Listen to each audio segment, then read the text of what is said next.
สบายดีทุกคนมื้อนี้พอกันคือเก่าคือเดิมเพิ่มเติมผู้ความแซ่บเลยทุกคนเด้อมื้อนี้ซาเองจะมาเฮ็ดสุปผักกินแล้งนะทุกคนเด้อนี่ส่วนประกอบก็มีเด็กๆน้อยๆทุกคนเอ้ยได้ผักเนาะผักกาดดองแล้วก็เฮ็ดมาก็เลยว่ามาสุกเบิ่งเนาะเห็นเดินไปเท่าใดก็เห็นแต่สุกผักน่ะก็เลยว่าอยากลองเฮ็ดเบิ่งเนาะบ่เคยเฮ็ดจักเทื่อเลยทุกคนเด้อครั้งแรกในชีวิตเลยเฮ็ดสุปผักกิน นี่ทุกคนจะมีหัวผักบัวเนาะแล้วก็ขิงหมากเพชรเนาะแล้วก็หัวผักเทียมเนาะผักเทียมมากับปีนกับจีก็ได้ทุกคนเด้อมีง่าพร้อมเขาตำไว้เรียบร้อยครัวแล้วก็ตำไว้เนาะง่าก็ดีนี่ทุกคนตำเขาเนาะตำส่วนผสมเขากันก่อนเนาะที่ว่าเขาปีกไว้นะให้มันผสมกันเพื่อให้มันอันนี้ก่อนเนาะตำก่อนทุกคนเลยนี่มาเฮ็ดขั้นตอนนี้เลยทุกคนนี่สิเปลี่ยนใส่อันใส่สามเนาะจานมันหน่อยโพดก็เลยสิใส่ตัวนี้เนาะมีหน่อไม้น้อยหนึ่งทุกคนเลยเรืออยู่ในตู้เนาะก็เลยว่าเอามาใส่หน่อไม้ต้มก็เลยว่าจะเอามาซุปใส่กันเลยนี่ทุกคนเฮ็ดแบบดีบล้วนเลยทุกคนได้จักถือสูตรแล้วก็บอกสูตรว่าไรได้ทุกคนเลยเพราะว่ากำลังลองเฮ็ดคือกันทุกคนจักเฮ็ดถือหรือบ่ถือเนาะก็ขอโทษขออภัย เฮ็ดเองเสพเองว่าซั่นตามตามอัน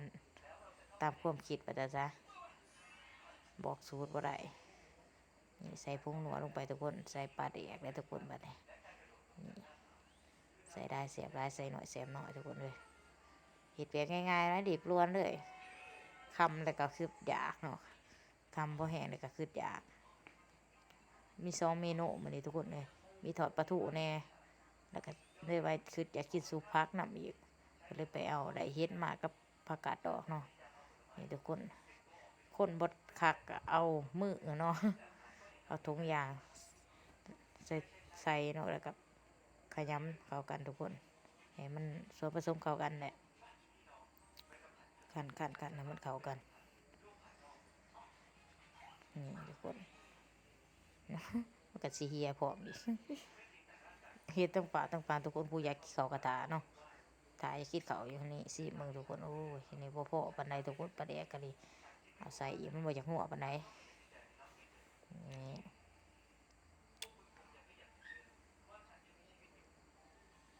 ลองเฮ็ดครั้งแรกทุกคนได้จักสิแซ่บหรือบ่แซ่บนี่หน้าตามันก็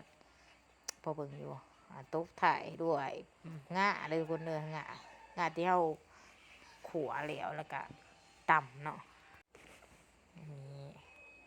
หน้าตาจะได้ประมาณนี้ทุกคนเด้อเป็นตาแซ่บอยู่บ่น้ำข่อยเนาะมาเด้อเนาะทอดปลาทู3ตัวพร้อม นี่มาแล้ว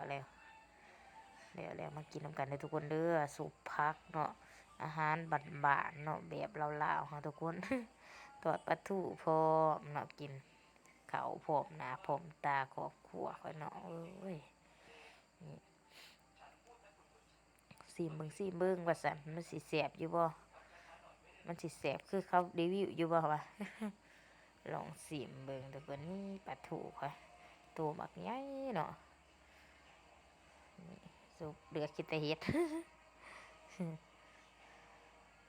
แซ่บเลยทุกคนเลยเนาะเห็นว่าเฮ็ดดอกเฮ็ดก็ดีเนาะสูตรบ่มีสูตรเลยทุกคนเด้อเพราะว่าบ่มีอันเฮ็ดตามใจ บ่มีสูตรลองเฮ็ดเบิ่งจักสิถูกสูตรเนาะก็รู้บ่ได้เพราะว่าเฮ็ดไปซื่อๆบ่มีผักหอมใส่ซ้ำบางคนก็จะก็ใส่ผักหอมเนาะ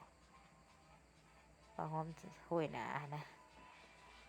แต่ว่าบ่มีก็บ่ได้ใส่ทุกคนเลยใส่แต่งาเนาะ